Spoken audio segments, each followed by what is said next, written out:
Hello everyone, welcome to my channel. আজকে দুপুরে রান্না করে নিয়েছিলাম গুগলির ঝাল।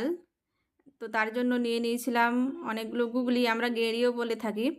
আর এটাকে ভালো করে ধুয়ে পরিষ্কার করে নিয়েছিলাম। আর তারপর কড়াইতে দিয়ে দিয়েছিলাম সামান্য পরিমাণে সরষের তেল, আর এটাকে ভেজে তুলেছিলাম। তো সামান্য পরিমাণে লবণ দিয়ে ভেজে নিয়েছিলাম। আর ওদিকে মশলার জন্য নিয়ে নিয়েছিলাম পেঁয়াজ, আদা, রসুন আর শুকনো লঙ্কা, আদা, রসুন এগুলোকে পেস্ট করে নিয়েছিলাম। আর পেঁয়াজটাকে কুচি কুচি করে কেটে নিয়েছিলাম। আর দেখুন ওদিকে গুগলিটাও ভাজা হয়ে গেছিলো। ওটাকে একটি অন্য পাত্রে আমি তুলে রেখেছিলাম। তারপর ওই কড়াইতেই দিয়ে দিয়েছিলাম সর্ষের তেল।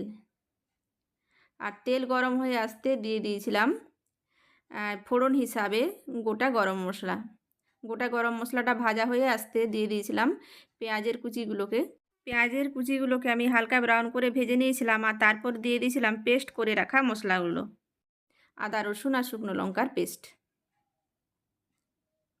তারপর মশলাটা হালকা ভাজা হয়ে আসতে দিয়ে দিয়েছিলাম জিরে গুঁড়ো আর হলুদের গুঁড়ো। তারপর সামান্য জল দিয়ে আমি মশলাটাকে ভালো করে কষিয়ে নিয়েছিলাম। তো বন্ধুরা, এই তরকারিটি কে কে খেতে ভালোবাসেন অবশ্যই কিন্তু কমেন্টে জানাবেন। তো যাই হোক, মশলাটাকে ভালো করে কষিয়ে নিয়ে দিয়ে দিয়েছিলাম ভেজে রাখা গুগলি দিয়ে আমি ভালো করে কষিয়ে নেব।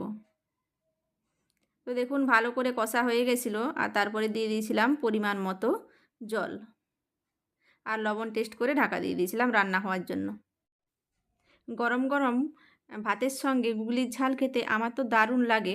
আর আমার এই রেসিপিগুলো আপনাদের কেমন লাগলো অবশ্যই কিন্তু কমেন্টে জানাবেন।